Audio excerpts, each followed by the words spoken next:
Certainly a disappointing and frustrating day for Danica. And when we talked before the race, you said you just hope to go out and run to the finish and learn. Well, you were running at the finish. It was that in between. What can you take from a day like today? You know, it's hot out there. Just take a nice little break in the middle 100 laps. No, really disappointed. It's funny. I was talking, obviously, with the 100 laps I had to talk about it. And, you know, I mean, there's two things. One, every time I think I'm going to do well, I don't do well. And every time I'm not sure what to expect, I do well. And it's just kind of gone like that this year. Michigan was a prime example. I thought I was running well, and we were just loose, and, you know, it didn't go great. And anyway, and then the other part of it is that, you know, I don't know what I need out of the car to be good in the race. I mean, I know what I want for one lap to feel good, but that doesn't mean it's going to be good for 70 or 80 laps. And so, you know, even on that last run out there that I did, which was 30 or so laps, I mean, we freed it up and went out there, and I started out feeling a little loose, and then it kind of settled in, and then I was pushing by the end. So it's like, how loose does it have to be when you start to have a good end? And, you know, I don't know if that contributed to the right front blowing out in the first run or not, but,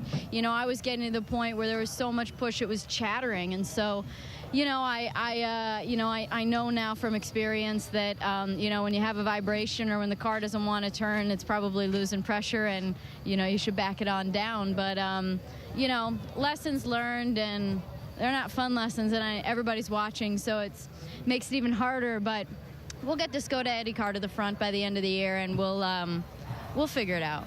Thanks, Danica. Steep learning curve.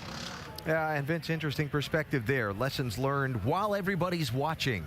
And a tough place to learn some lessons today. And Danica winding up finishing in 35th position. A couple of undefeated SEC rivals matching up on ESPN tonight. Steve Spurrier's South Carolina Gamecocks taking on the road to face Cameron Newton and the Auburn Tigers. It's college football primetime presented by Hampton Hotels. ESPN tonight at 7:45 Eastern. The South Carolina-Auburn game also available online on your phone and on ESPN 3D. For more information, log on to ESPN.com. That will be a good one later on tonight. And as the celebration continues, and take all those photos to mark a very special day, let's hear from another guy who had a good run today. Reed Sorensen finished 4th, Jamie. Reed Sorensen just said, I'm going to be watching that game. South Carolina's my team. But let's talk about your race. You ended up finishing 4th. You guys got strong at the end, but you had some battles, especially with the one car. Take us through your day. Yeah, we were just too loose. And, you know, just it's really hard to race side by side with somebody here when you're that loose. It's because it takes all the air off your right side. And I don't know, one's just racing really hard, but you know, that's what he's supposed to do, I guess. So other than that, we had a really good car, really good on long runs. I think there at the end, the last 15 laps, we were as good as anybody, if not a little better. Just too loose to get going. And we had a good day, though. It was a solid day. We didn't really ever fall back. We always held our own. And pit crew did great. Everybody on the Dollar General team did a great job. And look forward to getting this year finished out and maybe getting a win before the year's over. Well, Braun Racing news this week, they sold to Turner Motorsports. They're looking at a 3-car effort next year. You're the 4th car, of course. What does that mean for you? Do you have any indication on what your future holds with this team? I mean, all I know is I love racing for Dollar General. We're doing a good job this year. We've haven't got our win, but we're getting close. And, you know, I love racing with these guys. I love hanging out with Trent, him being my crew chief, and me and him get along really well and seem to get the car running good. So just keep doing the best I can, and hopefully everything will work out. That's 4 straight top 10 finishes for Reed Sorensen. Vince? Well, we talked at the beginning of the show about Trevor Bayne and how well he's run, yet the future a bit uncertain. Another top 10 today, the 4th time in the last 5 races.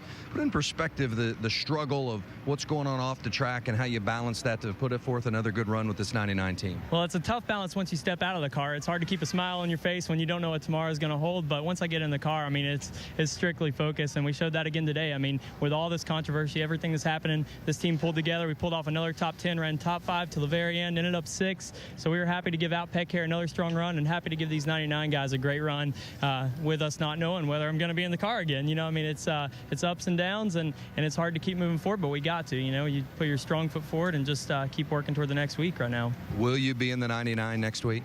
Who knows? If you know, you can tell me. So that's the tough thing. You know, it's we run this strong, and then you got to wait till Tuesday to find out if you're going to be in it again. You know, if that's the case, I'm sure these guys are going to succeed. They've got great cars here, great sponsors on board, and I've been lucky to be a part of this for so long. And for these guys to give me the opportunity to show what I can do. You know, the cars, they've been so strong. Jerry Baxter's done so good adjusting. It's given me an opportunity to put my best foot forward and show these other guys what I've got. If they aren't able to exercise keeping me in the car, then hopefully somebody else can acknowledge that we've been running so good and I can stay behind the wheel for a little while longer. Yeah, Bain and Baxter, it's been a great combination for the 99. It'd be a shame to see that break up. And a good finish today for Bain in 6th. Don't forget tomorrow, our NASCAR Sprint Cup Series coverage from here in Dover is presented by Burger King, ESPN 1 Eastern. We start with NASCAR Countdown at noon Eastern on ESPN 2. Drag racing, O'Reilly's Super Start Batteries NHRA Fall Nationals from Dallas qualifying late night tonight, and the finals Sunday night, 7 Eastern, ESPN 2. Tomorrow morning, pre-race coverage, NASCAR Now, presented by 5 Hour Energy, 9 a.m. Eastern. Here on ESPN 2, some of the motorsports coverage we've got coming up for you on the ESPN networks. So, tomorrow, race number 2 in the chase. And up next, ESPN 2 college football primetime, and a good one, Oklahoma and Cincinnati. So, the monster didn't step aside for many today, but he did for Kyle Busch, who rolled to a new NASCAR Nationwide Series record.